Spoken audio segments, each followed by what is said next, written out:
Tapos may kita niya, na-update yung cart niya. Nagkaroon na ng number sa gilid. O ilan man yun.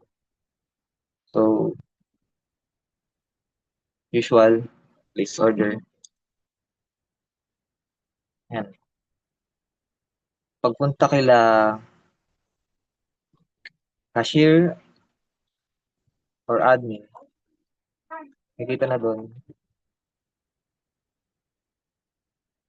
yung order nila. Diba? Kay cashier.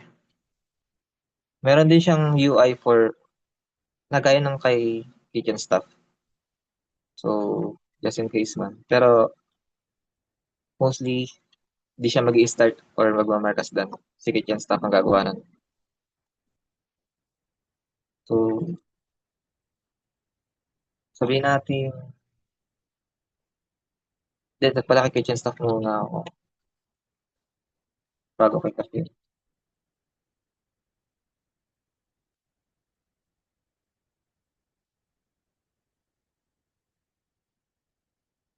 So, ito yung kay kitchen staff. So, kay kitchen staff, kung napapansin nyo, walang add order button dito. Since si cashier lang nga pwedeng mag-add ng order since siya nasa counter. Si kitchen staff, bale, yung UI niya, parang to-do list lang for mga chefs na, ito, pagka may nag-order na to, i-start niya lang niya, ibig sabihin, ginagawa na yung order na yun. Or na-notify na niya yung mga chef na gawin yung order na to.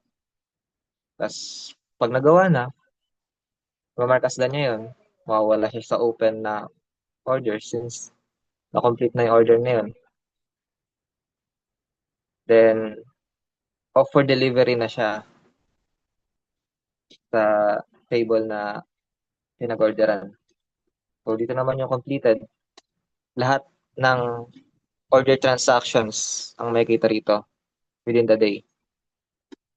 So, after this day, halimbawa, tomorrow, di mo na makita yung orders for today. As in, for today lang talaga.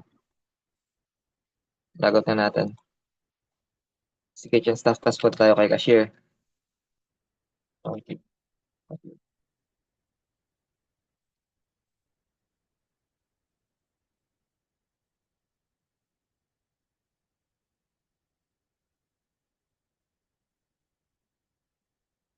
So, kay cashier.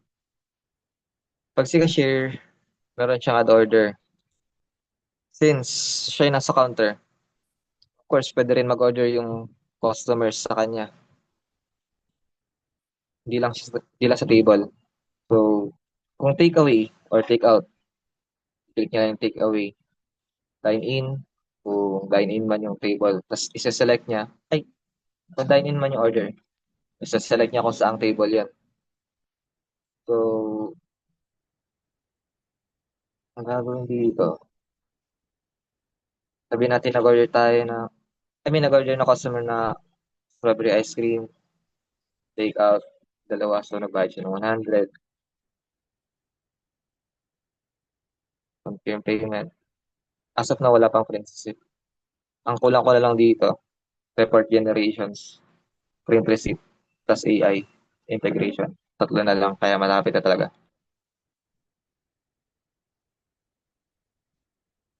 So, since take away siya, syempre, mapupunta pa rin siya sa manage orders. Magkikita pa rin siya, yung kitchen staff, i-prepare pa rin. Start natin. So, kapag yung take out, hindi na nakalagay table.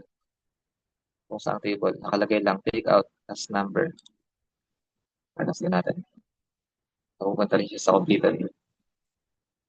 Then sa payments, mapapansin nyo, meron na dito kagad na completed. Pag receipt mo yan, ito yung take out natin. Wala pang print yan. Pero makikita mo na yung for this day, may isang nag-take out ng dalawang strawberry ice cream. since nag-scan tayo ng tables kanina, table 2 sa device na 'to, sa PC na 'to, ta's itong table 3 in-scan ko siya sa phone ko. Kaya ayan, lumabas diyan. Pero hindi ako mag-o-order sa table 3, please. So halimbawa, pumunta si customer, kaso di pala niya kaya or afford yung mga nasa menu. Parang nag-window shopping lang, umalis.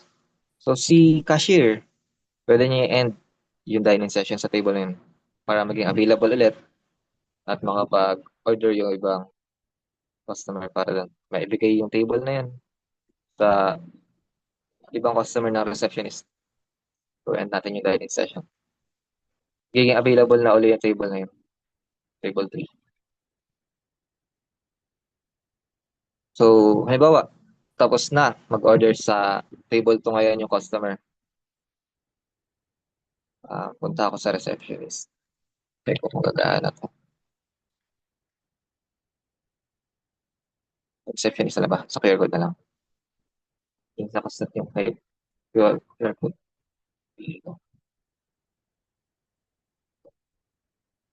So, nagbayad si customer ng 300, halimbawa.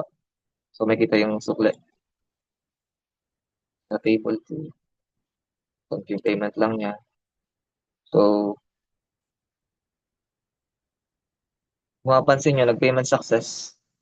Napunta na sa completed na naman yung in-order sa table 2.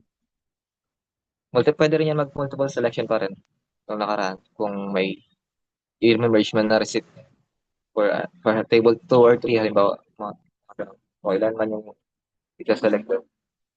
So, kung napapansin nyo, pagka success ng payment transaction kay cashier ni customer, naging available to real time. Nabago rin yung QR code sa device. Ito yung pinili ko, pinindot ko. So, ang lumalabas dito QR code ng tablet. Nabago yung QR code real time, set sa available yung status. So, ito yung sinasabi nila na dapat dynamic yung QR code. Na pag pinicturean ni customer yung QR code, tapos inuwi sa bahay, in-scan ulit, wala na, di nagaganit.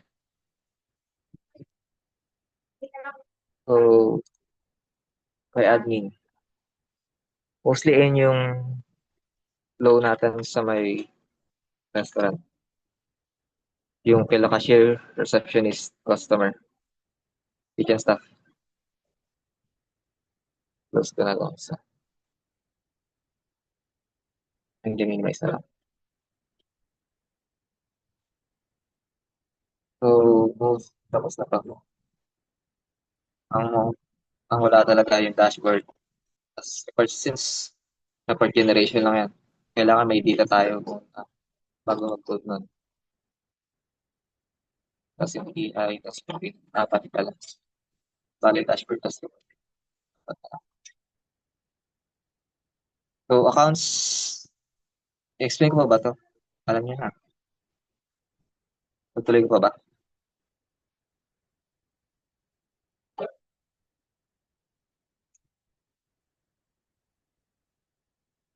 Ganito na lang sa profile din. So, kada account, syempre may profile sila. So, editable na yung mga info nila, pero hindi lahat. Sa ngayon, change password siguro yung lalagay ko dito. Yung business settings. Wala pang change password for user. Then, nakapalitan na rin yung mga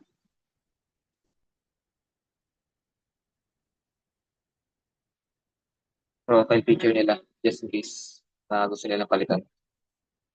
Pero pagka di pa sila nag-upload by default, initials na pangalan ng lalabas. So accounts, alam nyo na yan. Hindi ko na-explain yan. Products, same lang din. Like, edit, add, archive. Alam niyo na yun. Tables, wala na siyang download QR. Since, di naman na tayo magpiprint ng QR code eh. Nakalagay ng QR code sa either tablet or ipapakita ni receptionist. Same lang din, may edit, archive, restore. Okay, pareho lang. Orders, kay kitchen staff. Meron ding add other kay admin. Para kay cashier. Hindi ko na ulit explain yan. Tapos na tayo sa flow na yan. Same sa manage payments. Tapos na rin tayo rito. Since meron siya kay cashier. The team. Papalitan naman na yung team dito. Bye-bye caller. Kahit ano na. Then,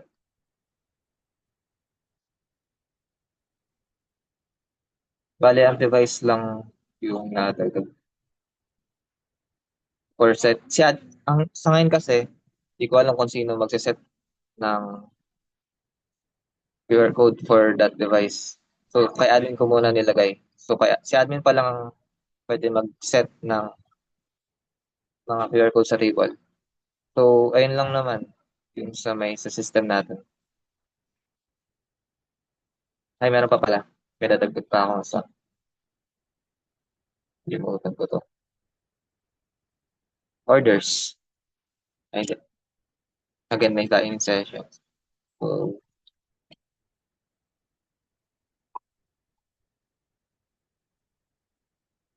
again, ito yung table 2 since again yung dining session. Pagka ano man timple niya doon, kahit i-reload niya, mawawala. Punta ko lang ulit sa